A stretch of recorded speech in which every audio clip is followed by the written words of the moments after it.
Well, good evening. I hope everybody's having a good evening and had a good weekend. Um, we are heading towards Shavuot in the upcoming week. Thursday night it begins. And for all but Reform, and I can't remember if Reconstructionist or not, it's a 2 day holiday. It's a 1 day holiday in Israel and a 1 day holiday for Reform. Um, and so it'll either be Friday and Saturday or just Friday, depending on which tradition you have. It is typically seen as the day of giving of the Torah, when we met God at Mount Sinai. So typically we try to keep ourselves in as clean of state as far as purity-wise goes during the time leading up to that. I remember that Moses told the people to do the same before they received the Torah scrolls, or the Torah tablets, excuse me. Think of Torah scrolls now. And it is customary to have a dairy meal on Shavuot proper, kind of reminiscent of the nourishment and the upbringing, the nurturing, I guess is the right word I'm looking for milk as it pertains to us in our younger and formative years, and how it just nurtures us throughout our lives. And finally, another tradition, well, actually I missed one. It's traditional to read the book of Ruth over the holiday as well. Ruth being the first convert, or at least the first recorded convert. And basically we all say the very same thing on Shavuot. Your God will be my God, and so forth. So anyway, and then finally, the tradition that I wanted to bring down this evening was that it is also customary to learn new Torah, or to learn Torah throughout the week coming up. And many people actually stay up all night long on the eve of Shavuot to learn Torah as well. So kind of a neat thing. So in Etz Chaim, the commentary, the Torah commentary from the conservative movement, absolutely excellent commentary. I was going through some of my notes, and I had a few that I needed to put in my notebook yet concerning Leviticus, and so I thought I might talk a little bit about Leviticus, and that be our study for early this week. Properly called by its Hebrew name Vayikra, he called, which is his first word. Leviticus is known formally as Torat Kohanim, or Instructions for the Priests. This title defines Leviticus as a prescription for the proper worship of the God of Israel. The Hebrew Bible reflects the central concerns of the ancient Israelites. Perhaps the most vital of these was to know how they were to express their loyalty to God. This very question is posed by the prophet Micah in 6:6, who answers it by emphasizing the primacy of justice and love, ultimately desired by God more than sacrifice. Leviticus 19:2 gives a more specifically priestly answer to Micah's question, stating, "You shall be holy, for I, the Lord your God, am holy." How Israel was to live as a holy nation is the burden of Leviticus. Moving on to another section. Chapters 1 through 7 outline the biblical sacrificial system as the Israelite priesthood administered it. The laws of the Torah did not permit Israelites to atone for intentional or premeditated offenses by bringing a sacrifice. And I think this is a paramount idea in the translation into subsequent faiths. So let me read that again. The laws of the Torah did not permit Israelites to atone for intentional or premeditated offenses by bringing a sacrifice. There was no ritual remedy for such violations. In such instances, the law dealt directly with the offender, imposing punishments and acting to prevent recurrences.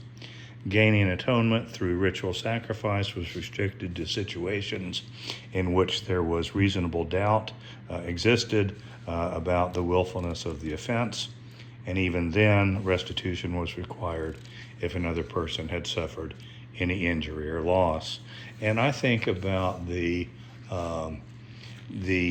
law for theft, and I'm not sure if it was outright theft or perhaps accidental theft, but it did allow for atonement via the sacrificial system after there was that first restitution by the person, and I think you had to pay back an extra fifth or something like that. I'd have to go back and read it now. Continuing on in another section, although Leviticus outlines the technical procedures for the various offerings, the book of Psalms offers us insights into the spiritual, emotional dimension of the sacrificial system. In Psalms, it becomes clear how privileged the Israelite worshiper felt to be able to come into God's presence. O God, deliver me by your name, by your power vindicate me, then I will offer you a free will sacrifice. Psalm 54, 3 and 8. O people, bless our God. I enter into your house with burnt offerings. I pay my vows to you. Psalm 66, 8 and 13. One thing I ask of the Lord, to live in the house of the Lord all the days of my life.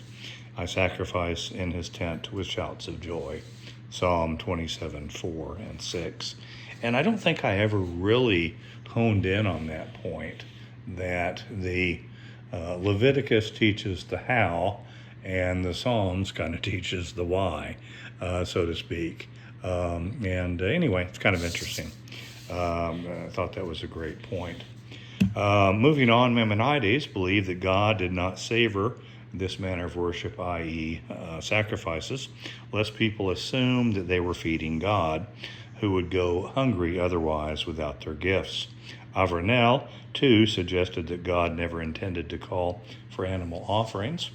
After the Israelites worshiped the golden calf, however, God recognized the inability of the people to deal with a totally abstract notion of the divine, and at that point ordained the details of the sacrificial system. Just as God does not need our prayers, although we need to pray, God does not need our sacrifices, although we need to offer them to God, to feel God's nearness. We recognize this feeling in the eagerness of people to offer donations to charity and accompany their prayers with memorial, with charity to accompany their prayers or memorial observances. Sorry about that. That sentence got away from me. The cult organized worship through sacrifice is not man's kindness to God, but rather, said Kaufman, God's kindness to man. And the other thought that I had as I was reading over this was that many or several of the concepts found in the Bible were not done away with just in one fell swoop. Sacrifices was one of them. And then slavery, unfortunately, was another. And yes, God could have said, don't need to sacrifice anymore. You don't in any way have any slaves. And then we could have, I guess, dealt with that situation. But the point being is that God instead sees us where we are and moves us from how things are to how things should be. And he doesn't always do it, as I said, in one fell swoop. Moving on, people must have felt that their prayers of gratitude or petition would seem more sincerely offered if they gave up something of their own in the process. Presumably, this is why game and fish were unacceptable as offerings. I cannot sacrifice to the Lord my God burnt offerings that have cost me nothing, says Samuel 2:24-24. The offerings of the first fruits, the firstborn of the flocks, and the symbolic redemption of the firstborn son may have been ways of recognizing that these gifts ultimately came from God, ways of conveying the faith that more blessings would be forthcoming so that these could be given up. And finally, the destruction of the temple and the abrupt end of the sacrificial system in 70 CE was traumatic for Jews, depriving them of the accustomed way of reaching out to God. By that time, however, the synagogue had already evolved as a place of worshiping God through prayer and study. Piety, good deeds, and obedience to the covenant would take the place of animal offerings. Over the course of centuries, Jews learned to invest their prayer and religious deeds with the same feelings of nearness to God that the temple altar had evoked. Today, hardly any liberal Jew would choose to return to the sacrificial system. And in fact, I believe Reform has completely gotten rid of that concept in the prayer books. And I think Reconstructionists may still have a little bit of it, but not completely wishing for the system to return for worship as previously with the sacrifices. So anyway, it's very interesting also to look at each sect and exactly how they deal with this issue.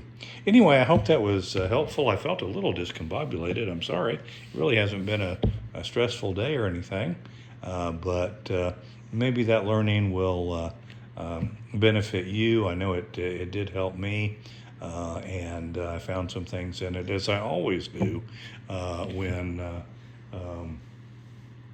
when studying Torah that kind of eluded me the first time, or that I just didn't think about in a particular way. If you're looking for a good Torah commentary that is written from a conservative point of view, there are several sections to Etzaim.